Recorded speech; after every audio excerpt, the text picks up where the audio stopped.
You could argue with it all you want, but if you're not healthy, if your body doesn't function the way it's supposed to, if you don't feel good, if you've got injuries, if you've got aches and pains, if you're just sick all the time, lethargic, you're gonna have a hard time accomplishing really anything when times are good, and you're gonna have a really hard time when times are bad.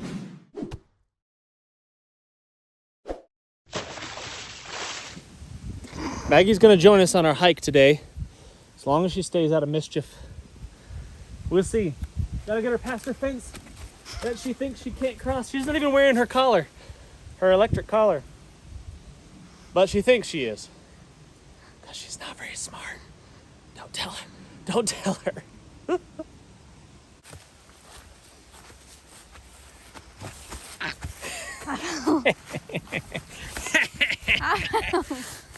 Hey friends, welcome back. I am Jason, and today I'm gathering some pine needle to make some pine needle tea. My family has been plagued with sicknesses the past couple weeks, and it has been exhausting, irritating, and I've felt very unproductive because of it. If I'm not nursing myself back to health, somebody else in the family has gotten sick, and it's been really, really frustrating, and we just don't have time for that. And I think when we talk about being prepared, we are preparedness-minded individuals. When we talk about that, it's hard to argue with the fact that there's not really something that we can do that's more beneficial for our preparations than taking care of our own health.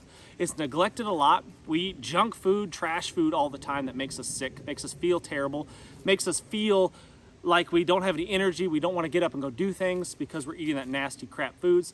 And it's not helping anyone. And in the long run and long-term life, it's going to end up making us really, really sick with cancers and all that sort of stuff that all of us have had to deal with at least, if it's not with ourselves, it's with some family member. And honestly, I just don't have time for it, and I'm sick of being sick. So I'm doing something about it today, and we've been doing this for the past couple weeks, is drinking pine needle tea because it's loaded with vitamin C. Don't quote me on this, but I feel like it's somewhere around 7 times the amount of vitamin C that orange juice has. So it's really, really good stuff. I always go for the new ends right here, the youngest growth on the pine needles. I try to get rid of any of the dead ones.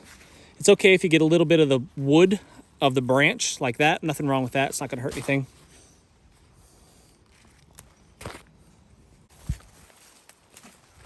And just getting out and being physically active like this, hiking on the trail and coming up here and collecting these types of things is really good for you, getting the fresh air in your body.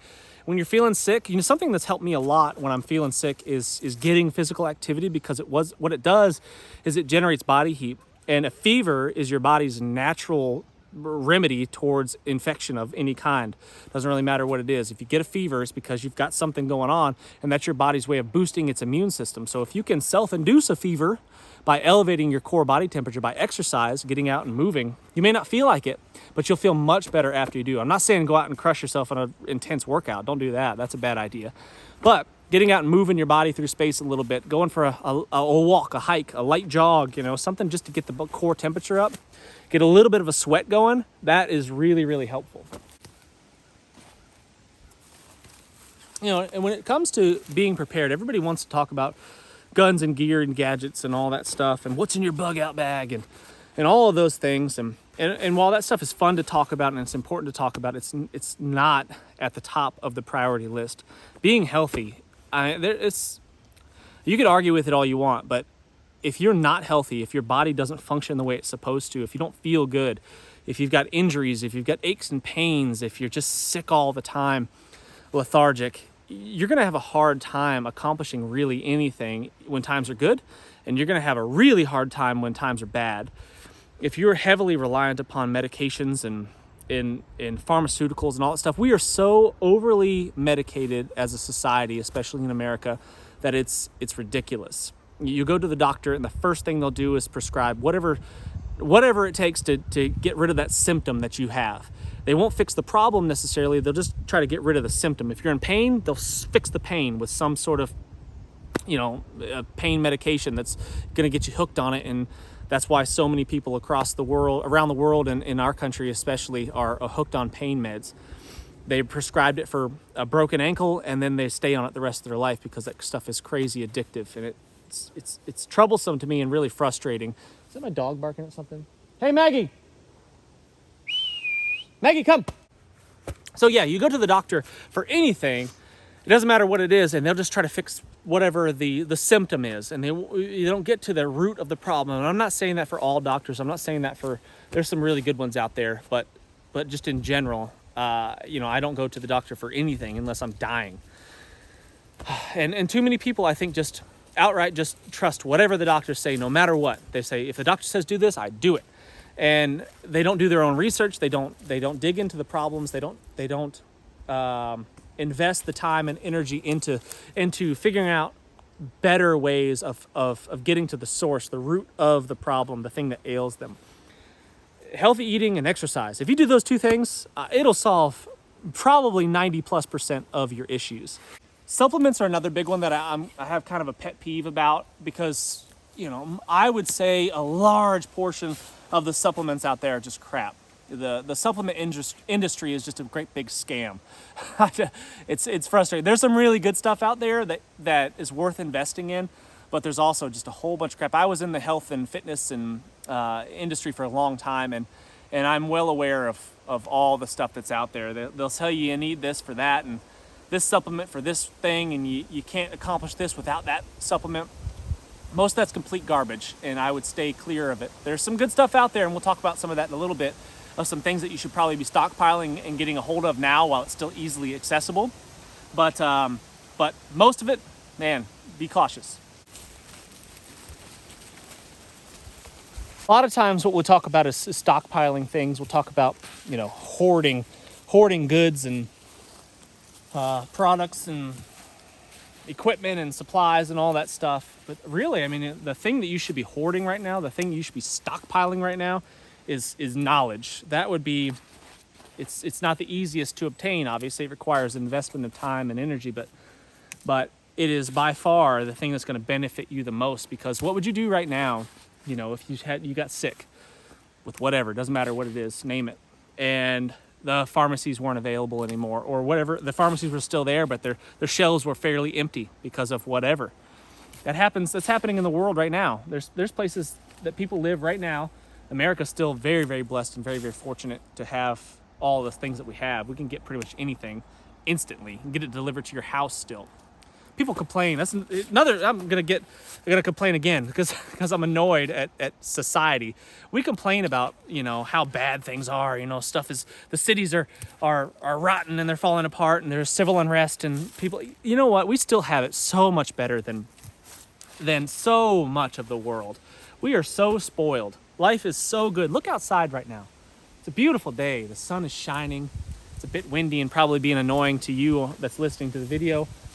But the weather is nice. If you go outside and actually interact with people, people are pretty friendly to one another, and you can carry on conversations. Doesn't matter race or creed or whatever. You can get along with just about everybody. The world is not as bad as people make it seem, unless you let that stuff consume you. If you watch the news and you spend all your time on social media, you think everyone hates everyone, and you'll think the world is falling apart, and you'll think that the end is near. And maybe it is, you know. But if you stop listening to that nonsense and just get outside and smell the roses, it's not that bad. It's not that bad. But anyway, I don't know what I was talking about. Collecting knowledge. Collecting knowledge, that is a big one. Learn what you can source in your local area as far as medicinals. I think that's such a big deal. It's so important. Because one day, you know, we might not be living in this paradise that we currently live in. We might not be able to run down to the convenience store or the what do you call it? The medicine store. What am I calling it? Drugstore. Drugstore, sure. Maybe you can't go to the drugstore and the CVS and get what you need, and you have to solve the problem the old-fashioned way.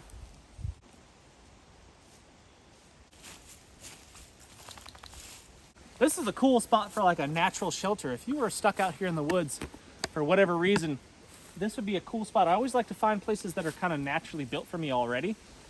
One, because it saves you time and effort and energy. Two, if you were trying to be sneaky about it and you didn't want someone knowing you were here, it's already here. It blends into its environment. It's already kind of settled in, leaves falling on top of it. You can make yourself a nice little mattress right here, maybe a little lean-to shelter across this. I like this. I know we're getting off subject a little bit, but when things come to mind, I like to bring them. I like to talk about it. Food stuffs, wild food. These are acorns. These are acorns off the white, not white pine, sorry, white oak. The white oak are the best. They are not bitter. You can roast them by a fire. You can roast them in the oven and then peel off the husk and eat them just as is. You don't have to leach the tannins out of them. The red oak in my area, you will. They're much more bitter. They have a lot more tannins in it. But the white oak are good to go.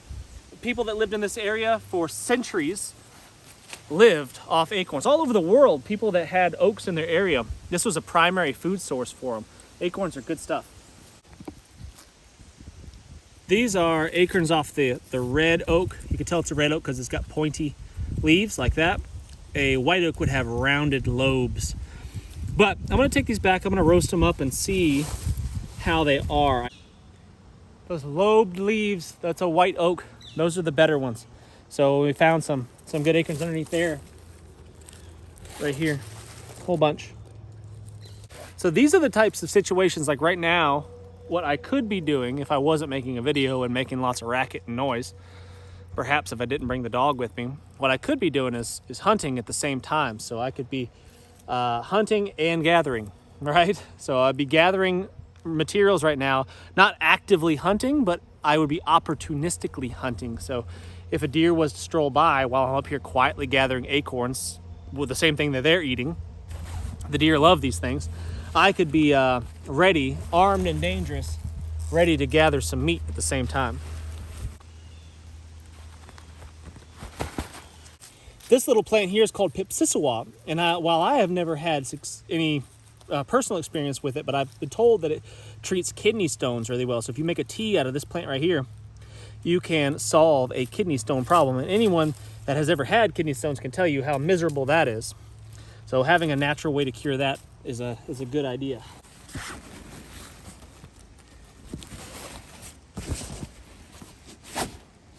All right, so we've got a decent haul. I think we're gonna head back. We'll process the pine needles, make some tea, and cook up our acorns and see what we get. I'm hesitant to cook the red oak acorns because I think they're gonna be really bitter without leaching the tannins out, but we're gonna try it just roasting it.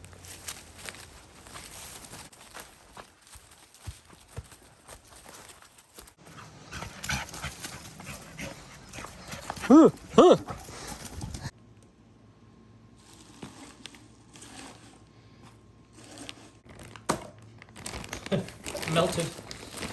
All this fruit melted and froze like in a solid chunk. Banana.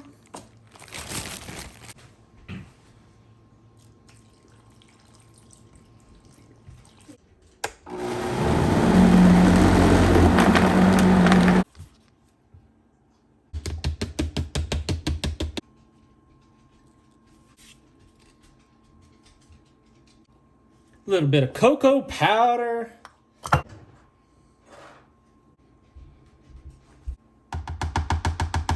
I like my smoothies to have some heft. Some heft.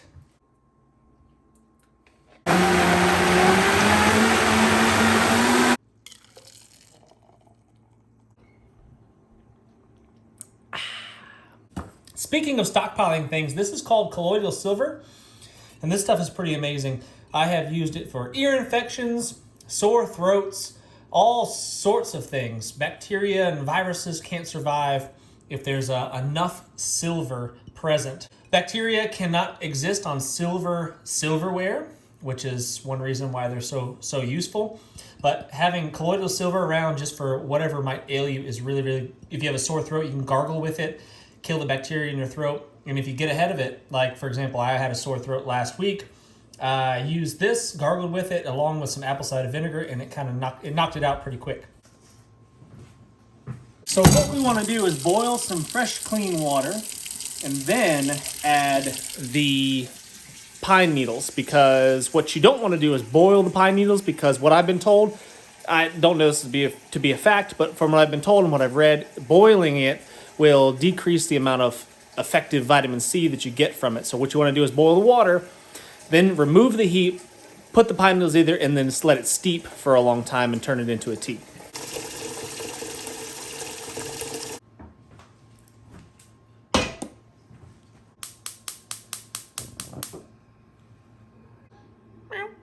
What do you want, bush cat?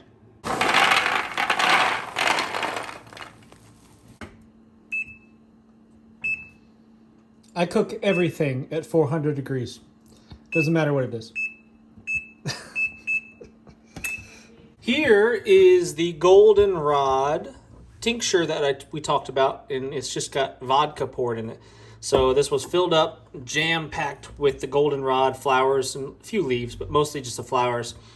And then the vodka was poured all the way to the tip top and then sealed off, and that's going to sit for a couple weeks. Again, I'm not always a big proponent of supplements. I think most of them out there are scams and you should probably avoid them, but there are some really good ones out there. Like this is magnesium flakes, and put this in a bath. Most of us are deficient in magnesium, which is an essential mineral for pretty much all functions of your body. All of it, everything that happens inside your body requires magnesium in some shape or form, it seems like. And one of the best ways to absorb that is by taking a bath with some magnesium flakes in it. So if you're having any issues, if you're having to need to heal from an injury of some sort, something like this is really, really beneficial. My wife has been using this because she's injured her knee.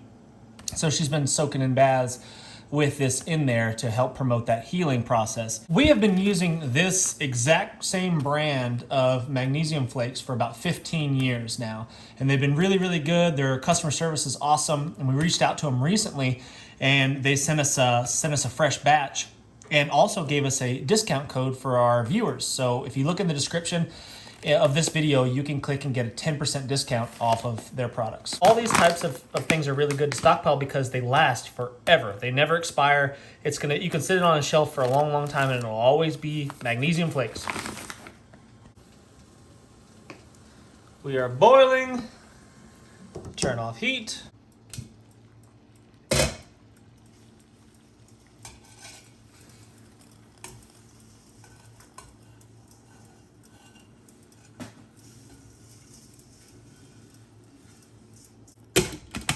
And now we'll just let that steep until it basically cools off, and it'll be ready to drink.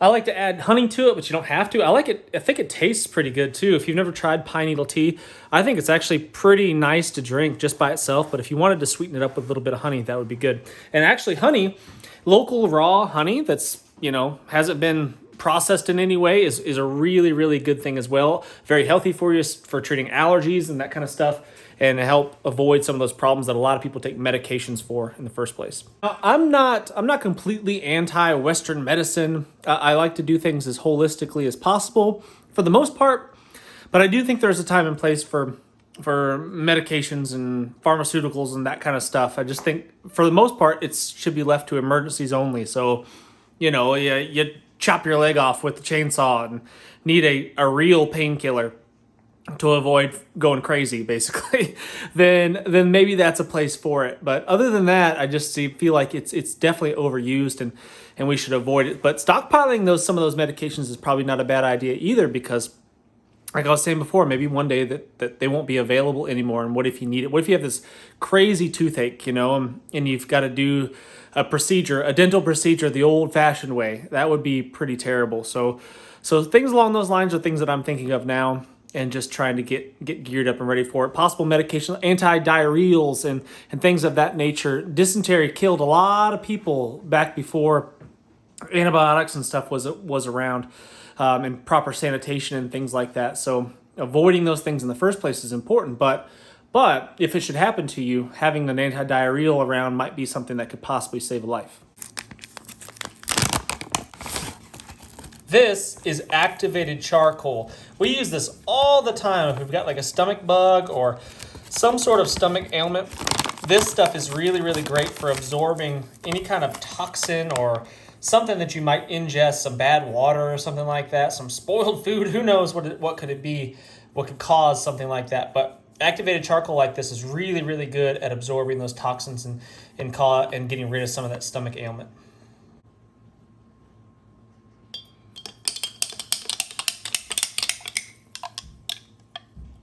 We've used medications for stomach bugs, such as like Imitrol, to prevent nausea and vomiting and things like that. And that's another thing to talk about, is you don't necessarily want to just stop all of your body's natural ways of dealing with these things. Just because you have a fever doesn't mean you should take some sort of medication to get rid of that fever. Yeah, you feel terrible, but that fever is actually boosting your immune system. So fever is a good thing as long as it's not doesn't go unchecked and get too high above. I think 104 is when it starts to become dangerous. So above that for too long of a period of time is something that we probably should avoid. But back on in throwing up, that's your body's natural response to getting rid of something that it doesn't want in there. So maybe it's not that bad of a thing to have that vomiting and that nausea, but it is pretty miserable, and if it persists for too long, it can become a problem. So we've had really, really good luck using that charcoal. We've had actually better results using the charcoal as opposed to the over-the-counter imitrols and things of that nature for stomach ailments.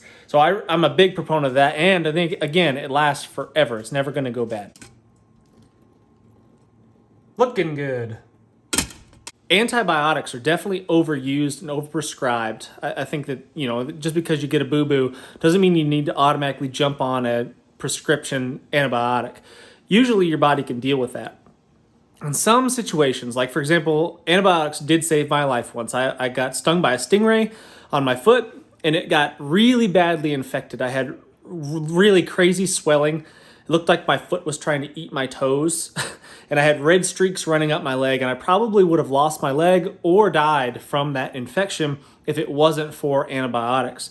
So there's a time and place for it. I think we just need to be careful and not overuse them. Self-cleaning oven. You tell me how an oven cleans itself. I'm not buying it.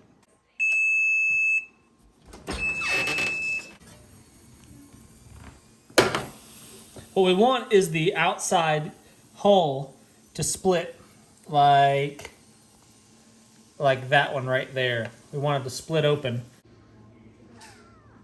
What do you want, cat?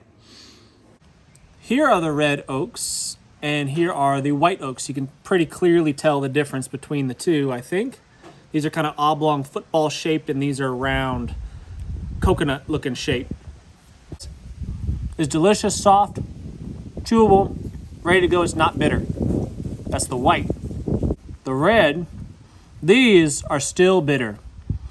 They're edible. It's not terrible, but I would definitely want to do some leaching of the tannins to get them out of this. And they're harder to bust open too. They're harder to process. Let me know some items that last forever, guys. Some medicinal items that you've been stockpiling. Leave that in the comment section. That would be great. Again, don't take my word for it. Do your own research. Look into these things for yourself. Don't just believe things that you see on YouTube videos. Don't just believe everything that the doctors say. Do your own research, take in all the information, and make your own judgments based on that. Thanks so much for watching. Hit that thumbs up, subscribe if you haven't done so already, and can't wait to see you on the next one.